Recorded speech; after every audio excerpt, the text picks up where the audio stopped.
replacing the section control valve that went out Friday that we rigged up. I'm gonna have to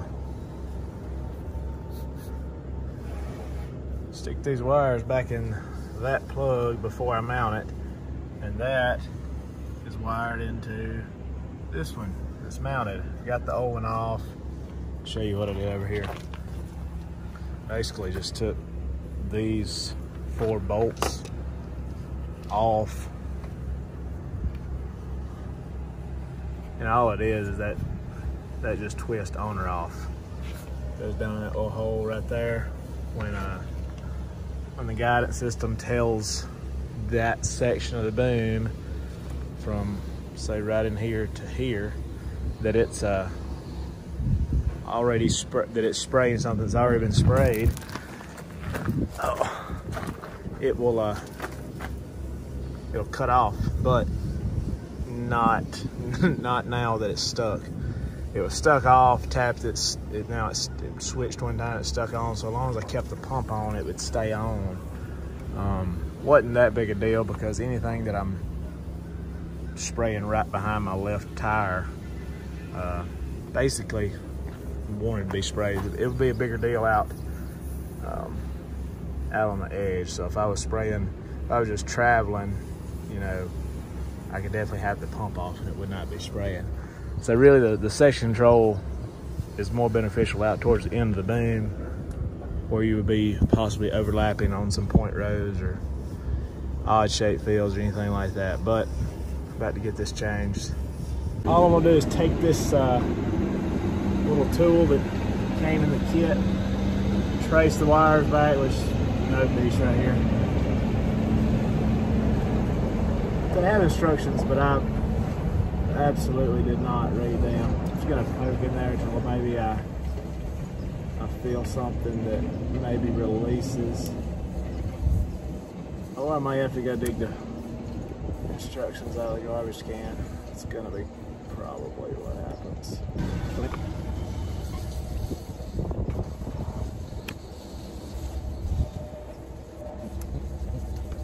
Out with the old.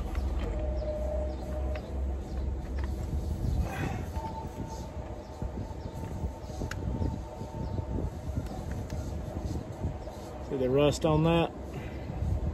That's the part that's stuck. I'm gonna put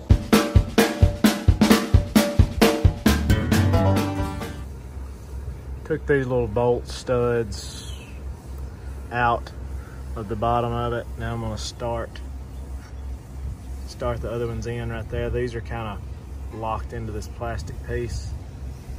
I just take my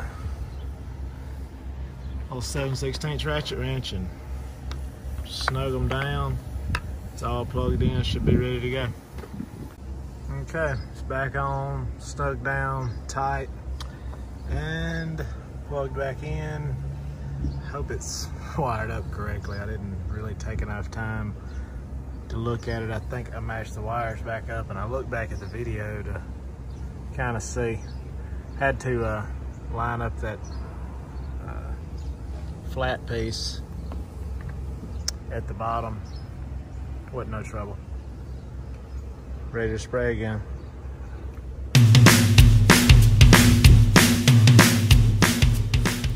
But look what I noticed when I was under here pulling the wires out. That is not good. That's a missing pin. It seems to be some in there. I guess it broke off up in there somewhere and fell out. Must have been an Alamite on that, and yeah, we probably missed the 10-hour greasing. But gotta get something back in there. Ended up calling Deere. They did have one of those in stock, but we were not going to spray today, so I left the boom unfolded out on the shop yard, and there's a lake that we're kind of repairing. We're tearing down the old levee. The pond's been drained for some month or over now. It's really dry here this time of year. Hadn't had a rain, and to speak of in a couple weeks. So we're tearing down the old levee with the pans. Jason's digging a core ditch with the track hoe, and yeah, hauling the topsoil off from underneath the core ditch. Basically, the core ditch is what bonds all of the levee together so it does hold water. That might be the issue. We did not build this pond to begin with, first go round, but you know, it is what it is. We're trying to help the guy out. It's not our lake. We're doing it as a contractor. That's #1 ranch hand right there. So yeah, we're it's my dad on the dozer digging that core ditch. We allow the dirt to really bond together. We fill that back in with new, what we call good dirt, which is be a clay-based soil that if you can find where you're building the lake at. And there's plenty of that here. Basically everything in front to the left of my tractor right there has got clay in it of some sort. And, there's different soil types everywhere. We're mixing them all together. You're going to make a good core ditch. The core ditch goes through the center of the levee, and when you bond all those soils together, it builds a wall. We're packing it as we go. We're loading right there with those pans. We're loading off the old levee, driving across the new levee, packing it as we go, and dumping. The dozer's over there filling in the core ditch now. I'm up on top of the levee now. This was the old pond, the levee. I think it was leaking a little bit over there at the corner. And they have an island out in the middle of it, a couple fishing structures, things like that. So we're gonna fix it up, make it, I don't know, another 2 acres larger. Get it looking real good for him. Maybe it won't leak this time.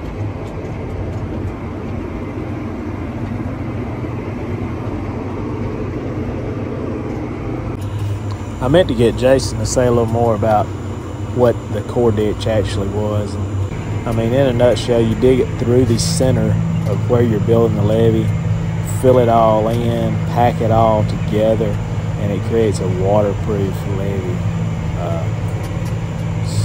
to be the core of your levee. And it goes down below the original surface and the surface of the lake and the original surface of the ground. So all of that, those are filling it in, packing it, us driving over it, packing it. The track hoe really sits there and makes sure that the what soil goes in and out, that it's not some just slushy gumbo or some kind of pure sand or a log that gets brought in or something. You never know. So he's there picking through all that. What's up, guys? Hope y'all are enjoying the videos. We worked on that lake till about 5 and got to a stopping point. It'll take us the rest of the week anyway, with 3 pans, dozer, track hoe, really just expanding the existing lake. There was a little bit of a leak coming from a spillway system they put in, I think it was like a 6 or 8 inch PVC pipe.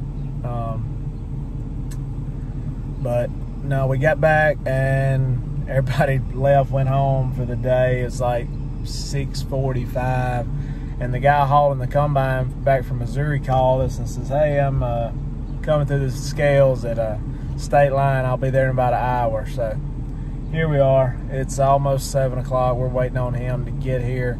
We're gonna put the forks on the skid loader, have a couple impacts and stuff ready. Gonna zip. All we have to put on is the rear tires. I think the inside duals are on. We're just gonna drive it off and put those on some other time. But my dad's putting the forks on the skid loader. I've seen his truck around there. I guess he's here. But yeah, it's always something.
got it set perfect with the skid loader. They let it slip off of the hub. So I just slid that pry bar in there. I guess it's 1,500 to 1,000 pounds at least. I just jacked it right up on there, and yeah, that's how it goes. Our buddy the truck driver went to air his lowboy suspension up just a little bit so it would hang freely, and we could spin it to get the holes lined up. He was a lot of help. Just telling him to pick it on up right here, and so the bottom of the tire would swing on in. There it goes.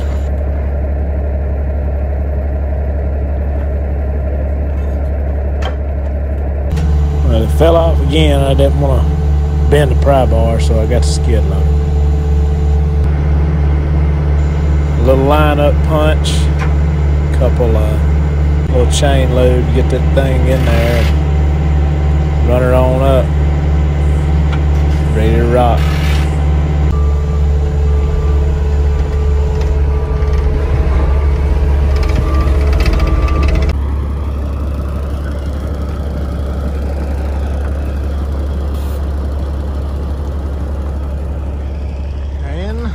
Drive it right off. Hopefully. Battery's not dead or something. A little high to lower this ladder.